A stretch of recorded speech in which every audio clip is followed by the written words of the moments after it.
bien, bonjour à tous et bienvenue. On se retrouve comme promis pour la mise à jour de mon imprimante Prusa i3 MK3 en version MK3S.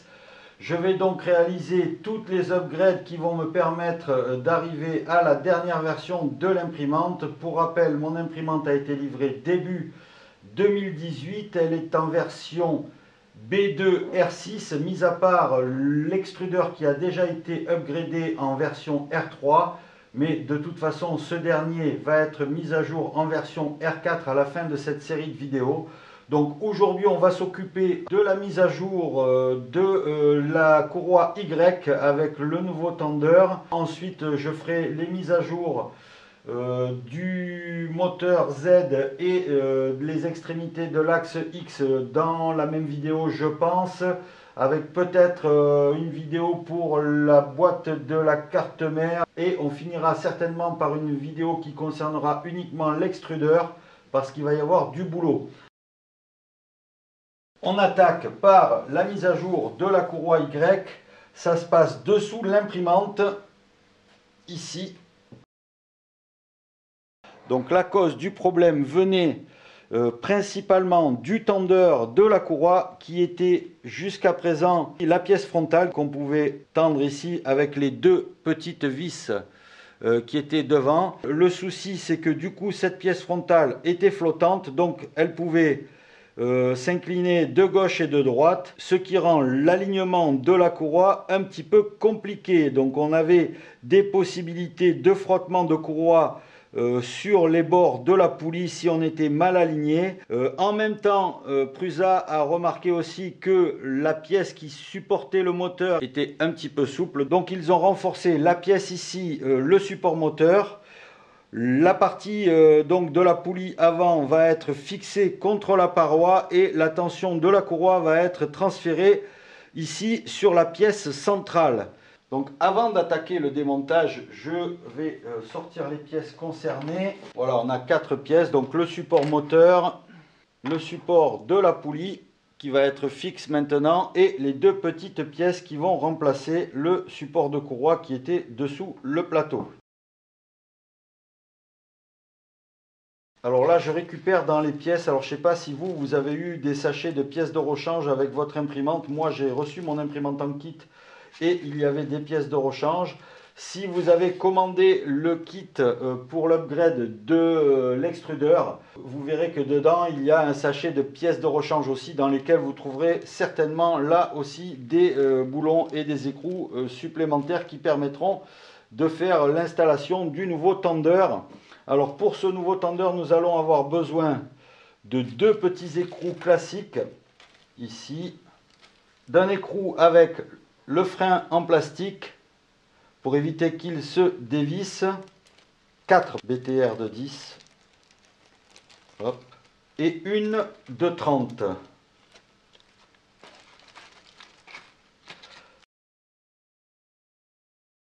Et on attaque le démontage.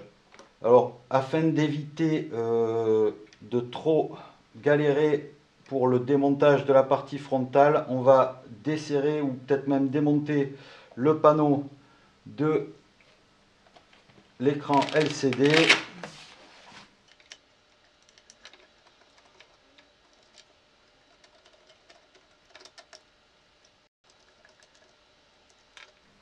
Voilà, j'en laisse une pour pouvoir le déplacer et comme ça il reste en place. Faites attention aux petits écrous qui sont à l'intérieur là des pièces en plastique qui peuvent tomber, des fois on les paume.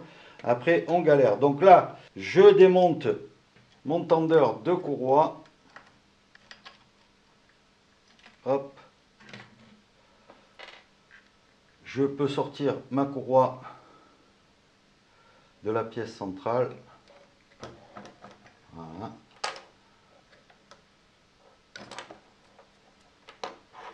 Là aussi, j'enlève l'ancienne pièce.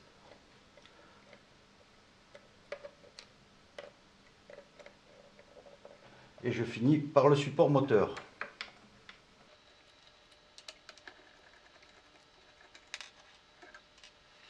Je démonte le moteur du support. Voilà, faire attention de ne pas le laisser. Voilà, pendre le long du fil. On va récupérer les deux écrous qui sont dans le support. On va simplement visser une vis un peu plus longue. On appuie. Voilà.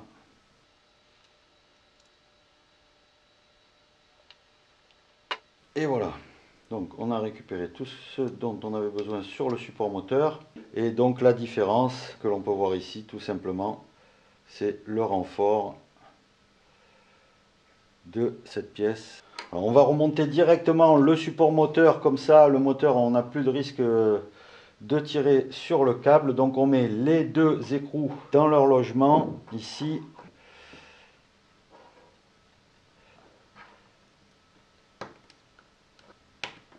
Donc le support sur le châssis vient donc avec la partie renforcée en dessous. Donc la partie longue en dessous, la partie courte vers le haut.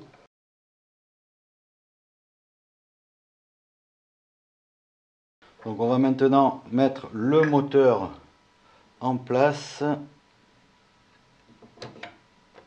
Alors faites attention à votre câble, pas vers le bas et pas vers le haut. Comme ça, il n'y a pas de risque qu'il frotte soit sur le plateau, soit sur le sol.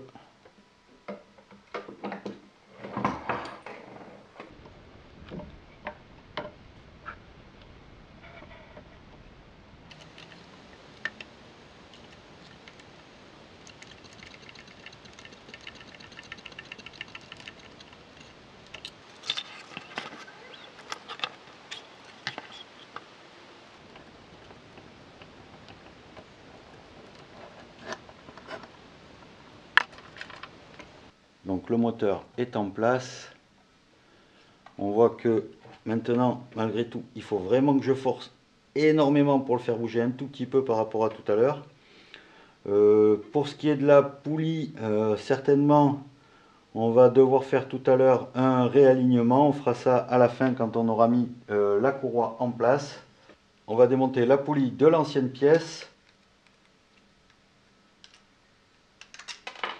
Voilà, hop, hop. Là. On récupère les trois écrous, 1, 2 et 3. Pareil, avec la même technique que tout à l'heure, on pousse 1, 2, 3. Alors, on met les écrous dans leurs nouveaux emplacements. Alors, si vous avez un petit souci pour rentrer les écrous dans les pièces en plastique, là, quand il y a l'emplacement et que c'est un peu serré, vous rentrez un boulon un petit peu plus long, vous mettez l'écrou dessus et de cette manière, voilà, on peut tirer au fond et il rentre bien droit. Là où on galère pour les rentrer, surtout qu'il n'y a pas de place pour les doigts. Hop. Et voilà. Le dernier, ça devrait être un petit peu plus simple. Il est au bord de la pièce. Voilà. Voilà. On remonte la poulie. On contrôle qu'elle tourne bien. On serre. Quand elle tourne plus, on desserre un petit coup. Voilà. Alors, je vous rappelle, alors j'espère qu'on voit bien, que d'un côté, on a un petit point en relief sur la pièce que l'on n'a pas de l'autre et que ce petit point doit se voir lorsque la machine est posée sur ses pieds. Donc le petit point doit être vers le haut de la machine. Donc on n'aura plus besoin d'intervenir devant. Donc on va pouvoir remonter le support d'écran LCD pour éviter qu'il se balade. Hop. Alors là, comme je vous l'avais dit tout à l'heure, j'ai un petit écrou carré qui est sorti de son logement. Voilà.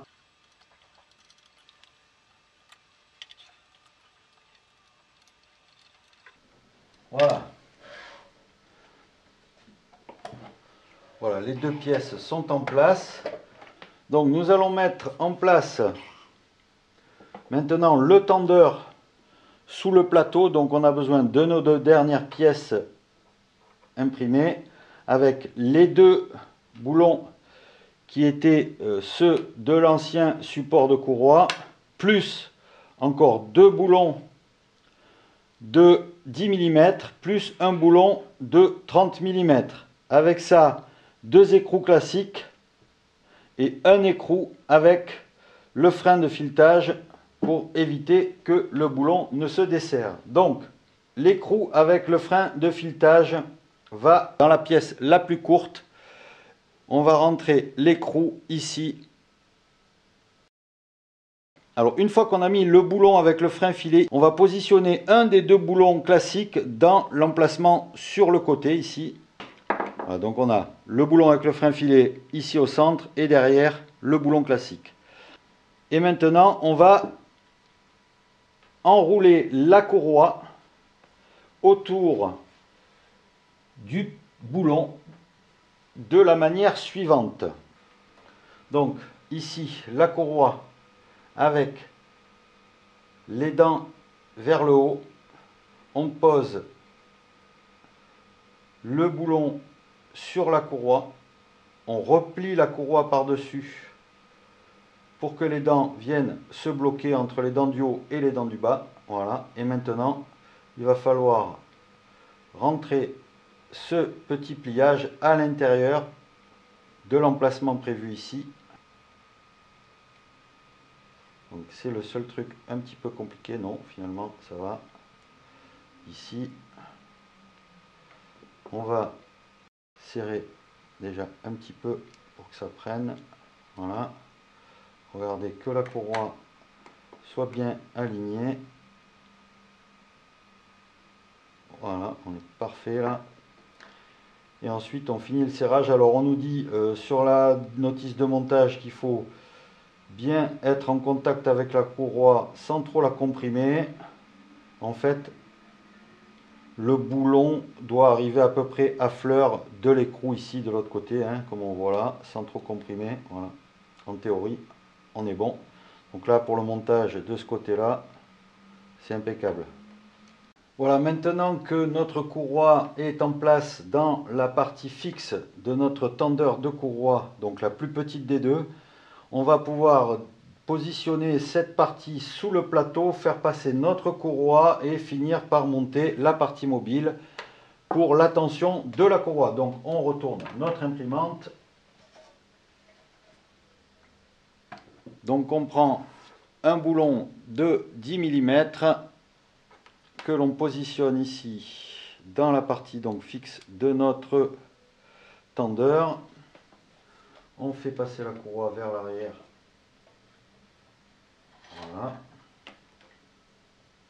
Et on va fixer notre courroie sous le plateau.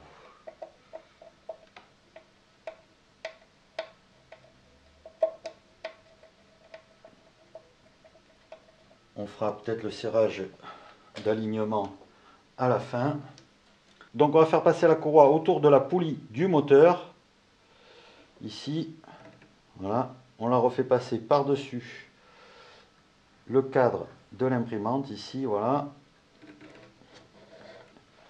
Et ensuite on fait passer la courroie autour de la poulie avant, voilà. On commence par mettre en place, comme tout à l'heure, le petit écrou ici, à l'intérieur de son emplacement. Voilà. Donc le même procédé que tout à l'heure, hein. On va mettre en place le boulon en le posant sur les dents de la courroie et en repliant la courroie pour que les dents du bas et les dents du haut s'encastrent. Et on va mettre tout ça en place donc maintenant dans la pièce comme tout à l'heure.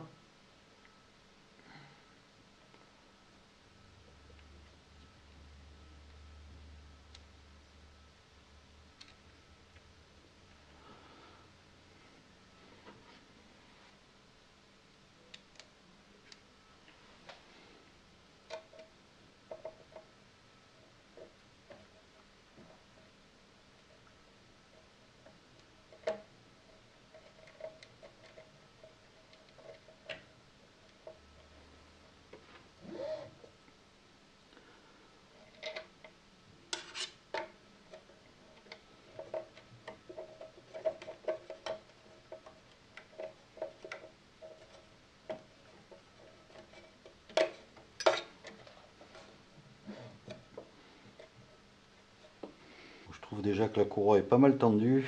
Alors on va laisser comme ça. Alors on va faire deux choses. On va déjà aligner les deux pièces du tendeur pour les serrer entre elles. Et après on va contrôler l'alignement et peut-être régler l'alignement de la poulie du moteur. On desserre les deux boulons qui fixent les deux pièces dans le plateau. Avec le boulon central et la tension, les pièces ont tendance à s'aligner. On contrôle. Donc là on a l'air d'être bien aligné.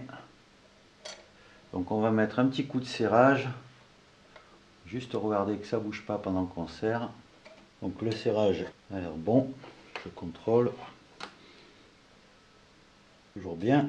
On est aligné. Donc maintenant on va juste contrôler notre courroie et notre moteur.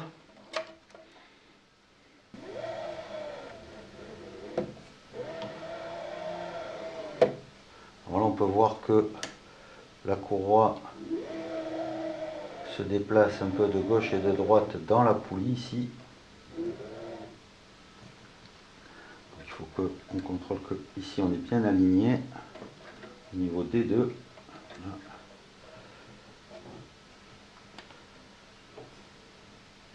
Au niveau du moteur, ça dit quoi?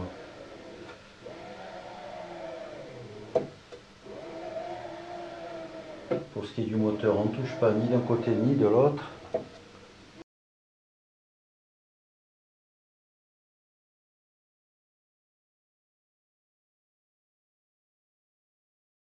Voilà, ça a l'air pas mal, on ne touche plus sur les bords au niveau des poulies. Faites attention à ce que vos câbles ne touchent pas la courroie.